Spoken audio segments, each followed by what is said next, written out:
Hello everyone. इन दिनों बहुत सारे कमेंट आए कि मैम बीएससी रेडियोलॉजिस्ट करें या बीएमएलटी कोर्स करें।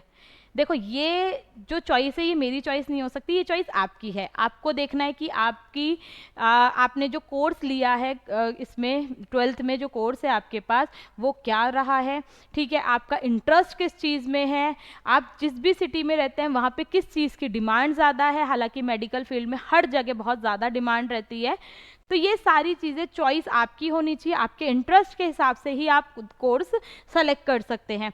फिर भी मैं इसमें एक डिफ्रेंशिएट आपको यहाँ पे बता देती हूँ कि बीएमएलटी होता क्या है। बीएमएलटी की अगर हम बात करें तो bachelor of medical laboratory technology, ठीक है। 3 साल का ये कोर्स होता है, 1 साल का आपको इसमें इंटर्नशिप करनी होती है, ठीक है। वहीं हम बीएससी रेडियोलॉजी की बात करें तो बीएससी रेडियोलॉजी भी आपके 3 साल का होता है, 1 साल का आपकी इसमें इंटर्नशिप होती है, तो ओवरऑल 3 से 4 साल में ये कंप्लीट होता है, ठीक है। इसके बाद अगर हम बात करें कि बीएमएलटी वाले लोगों का आखिरकार काम क्या होता है, जितने भी ब्लड बैंक्स होते हैं, जितने भी आपके क्या बोलते हैं, जहाँ पे भी कलेक्ट करते हैं ना हम लोग, किसी भी सैंपल को कलेक्ट करते हैं, लाइक आपका ब्लड टेस्ट हो गया, यूरिन टेस्ट हो गया, वहाँ पे अगर सैंपल जो कलेक्ट करने वाली चीज़ है वो कौन करता है, बीएमएलटी वाले लोग। जिन लोगों ने बीएमएलटी का कोर्स किया है वो काम उनका होता है।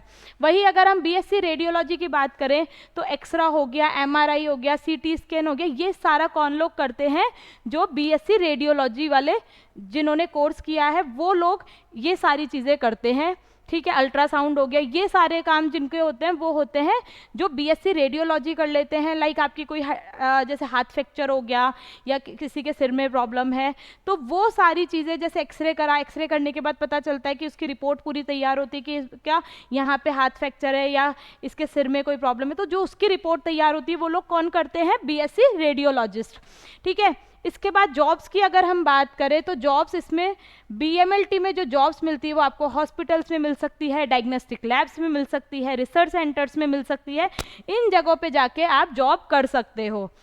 वहीं अगर हम बात करें बीएससी रेडियोलॉजी की, जहाँ पे एक्सरे होते हैं, एमआरआई होते हैं, और वहाँ पे आप जाके जॉब कर सकते हैं। अब इसमें जॉब्स कौन कौन सी हो सकती है, एक्सरे टेक्नीशियन हो सकता है, सीटी स्कैन टेक्नोलॉजिस्ट हो सकता है, एमआरआई टेक्नोलॉजिस्ट हो सकता है, रेडियोलॉजी टेक्नोलॉजिस्ट होता है, इमेजिंग स्पेशलिस्ट हो सकते हैं, और भी बहुत सारी जॉब्स है जो बीएससी रेडियोलॉजी के बाद आप कर सकते हो। स्टार्टिंग सैलरी की अगर हम बात करें तो दोनों ही कोर्सेज में एज अ फ्रेशर आपको मिनिमम से मिनिमम 15,000 रुपये तो मिलने ही मिलने हैं। 15 की आपकी स्टार्टिंग सैलरी है, ठीक है। तो आप जैसे जैसे आपकी ग्रोथ बढ़ती है, जैसे जैसे आपका कोर्स कंप्लीट होता है, जैसे जैसे आप एक्सपीरियंस आपको मिलता है, एक्सपर्टाइज होते हो, वैसे वैसे धीरे धीरे करके आपकी सैलरी भी इंक्रीज होती चली जाएगी। तो दोनों ही कोर्सेज अच्छे हैं। इंटरेस्ट आपको देखना है कि आपका इंटरेस्ट किस चीज़ में है, आपका जो ओवरऑल परफॉर्मेंस रही है 12th की उसके भी हाफ पे आपका कहाँ सिलेक्शन होता है, गवर्नमेंट जॉब, गवर्नमेंट कॉलेज में या प्राइवेट कॉलेज में, उसके अकॉर्डिंग आप कोर्स सेलेक्ट कर सकते हैं। बाकी फिर भी इससे रिलेटेड आपको और कोई इन्फॉर्मेशन चाहिए तो आप मुझे कमेंट सेक्शन में पूछ सकते हैं, और इस चैनल को सब्सक्राइब करें, दोस्तों के साथ शेयर करें। अगर वो लोग भी इस कोर्स से रिलेटेड या किसी भी कोर्स से रिलेटेड कंफ्यूज है तो आप मेरे चैनल को उनको सजेस्ट कर सकते हैं, बता सकते हैं। डन।